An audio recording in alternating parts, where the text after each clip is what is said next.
కూరగాయల్లో జ్యూస్‌లా చేసుకొని తాగే వాటిలో క్యారెట్ ఒకటి.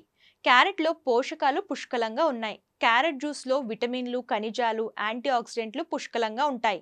ముఖ్యంగా క్యారెట్ జ్యూస్‌లో బీటా కెరోటిన్ అనే పదార్థం సమృద్ధిగా ఉంటుంది. ఇది కంటికి చాలా మంచిది. క్యారెట్ జ్యూస్‌లో తేనె కలిపి తీసుకుంటే కలిగే ఫలితాలు ఇప్పుడు తెలుసుకుందాం. రక్తహీనత ఉన్నవారు క్యారెట్ జ్యూస్‌లో తేనె కలిపి సేవిస్తే రక్తహీనత తగ్గుతుంది.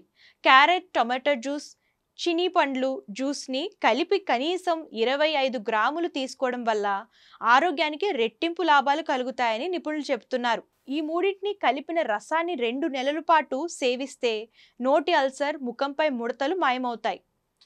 నిద్రలేమితో బాధపడుతున్న వారు ప్రతిరోజు ఉదయం, సాయంత్రం 2 పూటలా క్యారెట్ జ్యూస్ తీసుకోవడం వల్ల మీరు ఊహించని ఫలితం ఉంటుంది.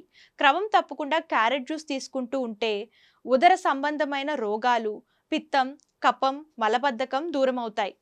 క్యారెట్‌ను ఉడకబెట్టి చల్లార్చిన తరువాత కప్పు రసంలో చెంచా తేనెను కలిపి సేవిస్తే గుండెల్లో మంట మటుమాయం అవుతుంది. క్యారెట్ జ్యూస్ మహిళలలో రోగనిరోధక శక్తిని పెంచేందుకు బాగా ఉపయోగపడుతుంది. పరగడుపున క్యారెట్ జ్యూస్ తాగడం వల్ల దానిలోని పోషకాలు శరీరం బాగా గ్రహించబడతాయి. దీనివల్ల జీర్ణక్రియ మెరుగుపడుతుంది. రోగ నిరోధక శక్తి పెరుగుతుంది. అయితే మీకు ఉదయం క్యారెట్ జ్యూస్ తాగడం కుదరకపోతే భోజనానికి 1 గంట ముందు లేదా భోజనం చేశాక 2 గంటల తర్వాత కూడా తాగవచ్చు. జీర్ణక్రియను మెరుగుపరుస్తుంది. క్యారెట్ జ్యూస్‌లో ఫైబర్ ఉంటుంది. ఇది జీర్ణక్రియను మెరుగుపరచడానికి సహాయపడుతుంది. బరువు తగ్గడానికి సహాయపడుతుంది. క్యారెట్ జ్యూస్‌లో క్యాలరీలు తక్కువగా ఉంటాయి. ఫైబర్ ఎక్కువగా ఉంటుంది. ఇది బరువు తగ్గడానికి సహాయపడుతుంది.